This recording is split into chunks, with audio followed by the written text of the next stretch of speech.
Darktable 4.0 vient de sortir. Dans cette vidéo, on va regarder ce qui est nouveau et ce qui a changé. Je m'appelle Nicolas et on y va. On commence ce petit tour par le mappage des couleurs. Donc on va aller, juste pour montrer rapidement, alors il y aura peut-être une vidéo à faire, juste pour montrer rapidement où c'est et ce que ça fait. On va dans Exposition. Et ici, on a un nouveau petit menu mappage de l'exposition que je vais mettre par exemple sur mesure. Et avec la pipette, je vais mesurer l'exposition, par exemple, de cette fleur-là. Là, et là, il a mis une luminance de 45,5%. Et puis dans la calibration des couleurs, donc cette photo-là, elle a été développée, hein, j'ai fait tout ce que je voulais dessus. Et je vais faire le mappage des couleurs ici. Je vais en mesure et je vais prendre la pipette et je vais mesurer les couleurs de cette fleur. C'est en mesure. Je vais une photo en arrière sur une photo qui n'a pas été encore développée. Et ici, je vais faire la correction. Donc, je vais prendre mon mappage de couleurs et il va faire l'adaptation chromatique par rapport à cette fleur-là. Et je vais prendre la correction et je vais faire la correction d'exposition pour que, voilà, les deux fleurs sur les deux photos aient la même exposition et les mêmes couleurs. Voilà, donc ça, c'est très bien pour pouvoir adapter les couleurs de l'une à l'autre. L'exemple que j'ai choisi n'étant pas forcément évidemment le mieux, c'est juste pour vous montrer que ça existe. Allons dans Filmic maintenant. Alors, je vais changer de photo. Filmic, donc, dans les options, on était resté à la version V5 2021, a maintenant une version V6 2022, qui a donc un flux ou comment dire, une procédure de correction ou de protection des couleurs qui est beaucoup plus solide. Attention toutefois, il y a des modifications dans les teintes des valeurs hautes. Filmic permet d'avoir des couleurs plus saturées. Filmic V6 maintenant a des couleurs plus saturées. On voit hein, que c'est pas du tout la même chose. Ici V3, V4, V5 et tout d'un coup V6. On se rend compte ici que mon coucher de soleil est passé au saumon. Donc ça va demander un travail légèrement différent. La photo avait été éditée hein, précédemment. Donc on va demander quelque chose voilà, à recommencer en gros l'édition de la photo. Mais voilà, V6, donc c'est pas un changement négligeable au niveau du traitement des couleurs. On a dans Darktable 4 un nouvel espace de couleurs utilisé par la balance des couleurs RVB qui permet de lutter contre un effet psychologique, perceptuel, Helmholtz Kohlrach, si je le dis bien.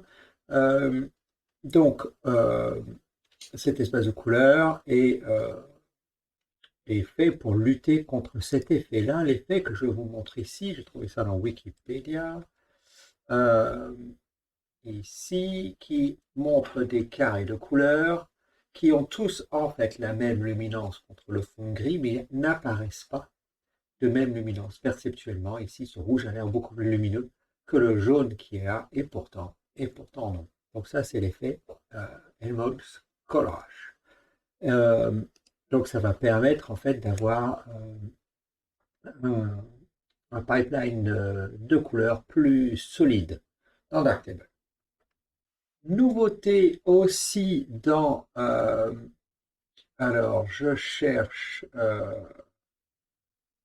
la les hautes lumières.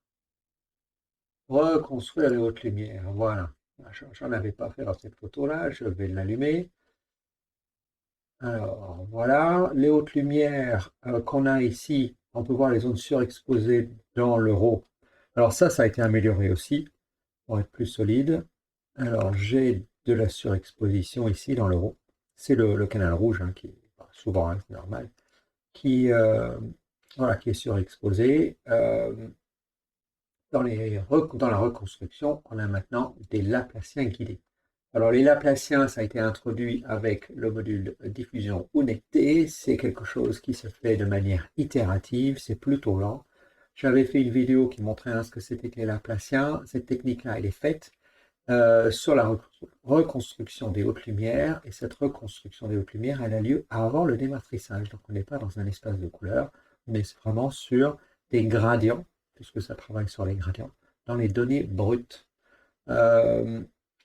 Donc on a, puis avec un masque dans lequel il travaille, c'est fait pour aider Filmic, parce que Filmic fait de la reconstruction aussi, pour aider Filmic à obtenir des transitions douces et sans effet de couleur désagréable dans les hautes lumières. Et on a enfin tout un tas de petits changements qui ont leur importance, par exemple dans la pipette de couleur. Ici, si on choisit une couleur, on a le nom de la couleur, je ne peux pas bouger, juste en dessous, couleur bleu-violet, voilà, qui était affiché de manière textuelle pour aider les gens qui ont des problèmes de reconnaissance ou voilà, de couleurs comme les daltoniens.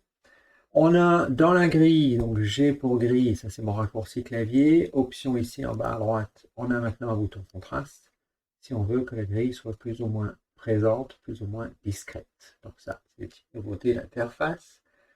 On a aussi les fichiers EXR, donc des fichiers pour des plages dynamiques très larges qui sont maintenant acceptés par Darktable.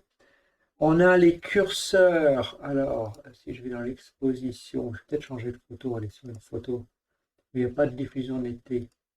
Exposition ici, donc on peut, voilà, juste bouger le curseur, mais il y a un effet de contrôle va permettre d'aller plus lentement, contrôle, shift va plus vite, et shift contrôle, alors je ne sais plus si c'est intermédiaire entre les deux, enfin bon voilà, on a avec les touches du clavier shift et contrôle, on a des aides pour déplacer les curseurs de manière plus rapide ou plus précise.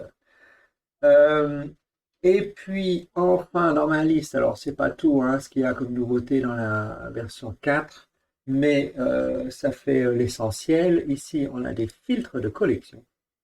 Des filtres de collection qu'on retrouve en haut, que je peux faire apparaître ou disparaître avec la petite épingle là, qui permettent d'avoir rapidement dans sa bibliothèque, par exemple, les photos qui ont 5 étoiles, voilà, j'en ai 2, et celles avec du bleu, voilà, j'en ai plus qu'une. Et donc ici c'est pour l'enlever, mais là on ne peut pas. Et si je veux réinitialiser, je fais bouton droit. J'avais réussi à le faire, donc soit on refait ça ici, soit on fait toutes les images. Voilà, bouton droit sur toutes les images. Hop, hop, hop, pour le remettre à zéro, c'est pas très intuitif pour moi encore. Mais voilà les filtres de collection qu'on retrouve ici tout en haut de l'écran. Si vous voulez voir la liste de tous les changements majeurs et mineurs, il y a bien sûr sur le site github.com/darktable-org.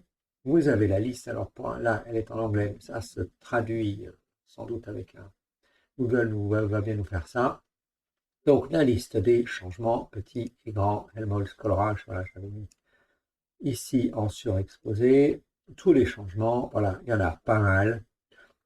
La version 4 donc permet d'avancer encore vers l'excellence dans le développement des photos RAW. Merci à tous les développeurs qui travaillent sans relâche pour nous donner ces nouvelles versions 2 fois par an maintenant. Donc la version 4.0. Ben voilà, je vais terminer cette vidéo en leur disant un grand merci. Voilà, à bientôt.